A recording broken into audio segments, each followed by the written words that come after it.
You done yet?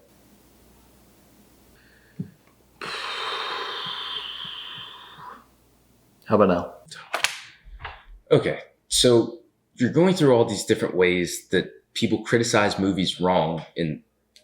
Okay, don't get me wrong, you make some good points, but you use The Last Jedi in all of your examples. Well, yeah, I mean, The Last Jedi was so controversial. It revealed a lot about the way we criticize movies. Yeah, that's kind of my point. It's so controversial. Like, don't you think it would be better if everyone on YouTube doesn't know that you The Last Jedi? Yeah, I guess you're right. I probably shouldn't tell people that I The Last Jedi.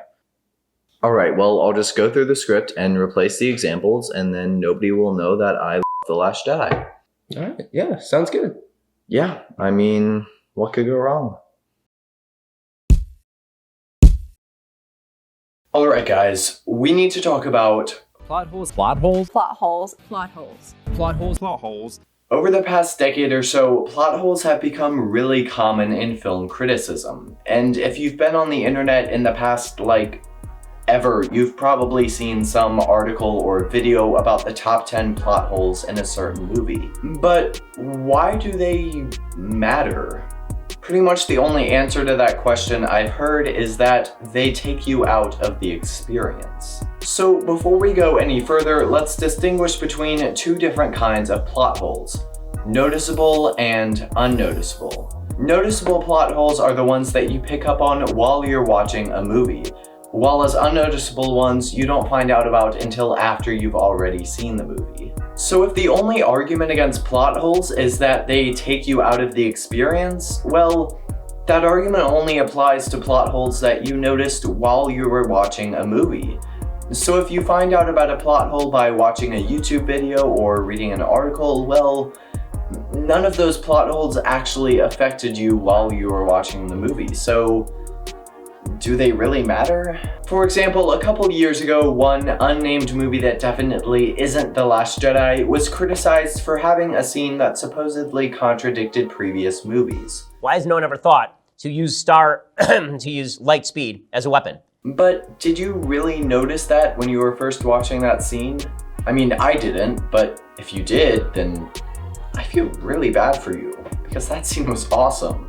So take that, Ben Shapiro. But what about the plot holes that you do notice while you're watching a movie? Do those matter? Well, suspension of disbelief is important in a movie, so anything that breaks it is a problem. But there's still a catch. Once again, we have to draw a distinction, this time between minor problems and major problems. Minor problems are the little flaws in a movie, like the stormtrooper who hid his helmet in the original Star Wars. They do matter, but they're not what we really care about. Major problems, on the other hand, are what we really care about. Like, if a movie is trying to be funny and all the jokes fall flat, that's a major problem. Or if a movie is trying to be a tearjerker but doesn't jerk your tears, well, that's a major problem. So here's the thing, if something in a movie takes you out of the experience, that is a problem. But it's not a major problem. I mean, bad CGI is something that will break your suspension of disbelief, but there are still plenty of great movies with some moments of bad CGI. So we can keep talking about plot holes as long as we recognize what they really are. They're surface level nitpicks that don't really matter. But the problem I see more and more often is that people will use plot holes as their main argument as to why a movie is bad. And if you're doing that, well, I mean, I don't want to say that you're watching movies wrong, but I think you're watching movies wrong. Like plot holes, forced diversity is a criticism that's blown up a lot over the past few years. According to critics, this is when a movie studio deliberately discriminates against white or male actors in favor of casting minorities just for the sake of diversity. So how should we cast our movies? Well, the response is usually that it should just be a meritocracy.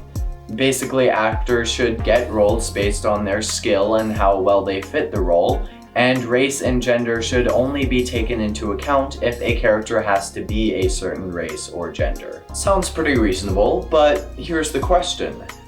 How how do we know that isn't already happening? Like, all the time? I mean, let's keep in mind that forced diversity is the claim that casting directors are deliberately discriminating against actors based on their race and gender. That is a very bold accusation. So when we're making bold accusations like this, we should take on an innocent until proven guilty sort of mindset. Let's say a movie has 50 small roles to fill, and it doesn't matter what race or gender these actors are. 100 actors audition for these roles. 50 white actors and 50 black actors. Now let's say the casting directors decide to cast all 50 black actors and none of the white actors. If they're going strictly off of meritocracy, the odds are really slim that every single black actor would be more skilled than every single white actor. Slim, but not zero. And since we're treating these casting directors as innocent until proven guilty, that means that we can't say with absolute certainty that there was any forced diversity. At most, we can say that there was a high probability of forced diversity. And that's only in like the most extreme example I could think of. But what would it take for us to say with absolute certainty that a movie has forced diversity? Well, it's not enough to just look at the amount of minorities in a movie. We would need to look outside the movie. So, for example, let's just take a completely random filmmaker, Rian Johnson, someone who has nothing to do with The Last Jedi, because The Last Jedi definitely was not unjustly accused of forced diversity, because this video is not about The Last Jedi. Let's say there was some leaked audio recording of Rian Johnson saying, "I want to force minorities into my movie and discriminate against white men because I'm a evil liberal SJW arg." If we had evidence of Rian Johnson saying something like that, then and only then could we say with certainty that Rian Johnson had forced diversity. Now, just to make sure I'm pissing off both sides of the political spectrum equally, we have to keep in mind that this goes both ways. Meaning that if a movie has a whole lot of white people, that fact alone isn't enough for us to say with certainty that the movie was deliberately racist. Now, there have been a lot of instances of movies casting white actors in roles that should have gone to non-white actors, which we can criticize, but we can't just call a movie racist or sexist or biased just because it has a certain number of minorities in it. The last Star Wars, I was like, get the out of here, Laura Dern. Like, she's the head general, and then Carrie Fisher's the other head general, and they're telling these men to shut up, and this all makes sense to you? Well, yeah, it does make sense to me. So, take that, Joe Rogan. But all this talk about forced diversity is often just a prologue to a much bigger criticism. Because usually when people are talking about forced diversity, what they're really getting at is it's become sort of a trend lately to accuse movies of being liberal propaganda, or to just read way into the political message of movies.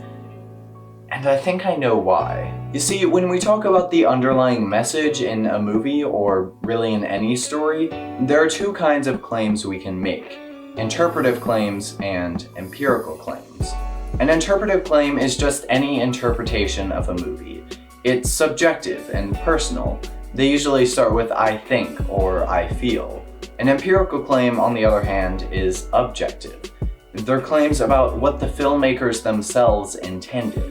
Interpretations are just meant to be subjective, personal ideas, so they don't require a lot of evidence, and they don't have to be proven beyond a reasonable doubt. Empirical claims, on the other hand, do require a lot of evidence, and they do have to be proven beyond a reasonable doubt. So, what does all this have to do with politics? If you interpret a movie as having a certain political message, that's cool. Even if your only evidence is a few scenes, that's fine as long as you recognize that what you're saying is just a subjective interpretation.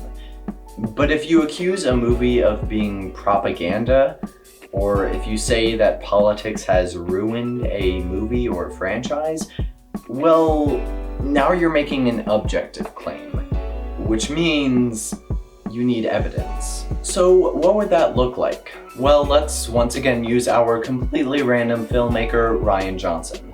If there was some leaked audio recording of Ryan Johnson saying, "Arg, I'm gonna put all my liberal SJW political opinions into the movie I'm making because I'm a evil liberal who makes pirate noises, arg," because that's how liberals talk, well, then we would have enough evidence to objectively say that this movie has a political agenda. But the problem with all these accusations of political propaganda I see is that they never actually have any objective evidence.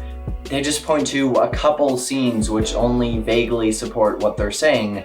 And again, if this were all a subjective interpretation, that'd be fine, but accusations are never subjective. In National Review's article on Knives Out, Graham Hillard argues the film is an annihilation fantasy for the woke white left.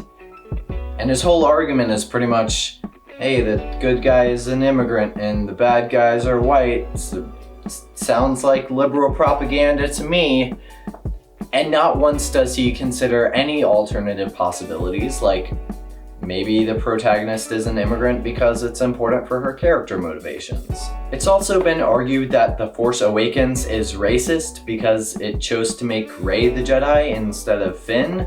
But again, they never consider that maybe they just did that because it works better for the story, or maybe it's, I don't know, a coincidence and doesn't have to do with hating black people. What? See, I like to make fun of both sides of the political spectrum, because why would I piss off half my viewers when I could piss off all of my viewers? Or to take another example that definitely isn't The Last Jedi. Okay, you know what? This joke is getting old. This video is about The Last Jedi, okay? And you know what? The Last Jedi is not liberal propaganda. Yes, there's a lady with purple hair. And yes, there's one scene where two people talk about how they don't like rich people. But you know why? Because it's already been clearly established that the rich people are giving weapons to the First Order. Of course the good guys are gonna hate the rich people. That makes perfect sense. That has nothing to do with politics. Why do you people try to make everything political? Why is there an article called The Authoritarian Populism of Incredibles 2? Incredibles 2 is a kid's movie. Just let it be a freaking kid's movie.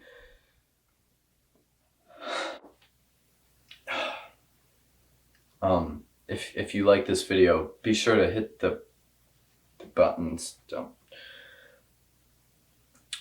I'm gonna go lay down for a little while.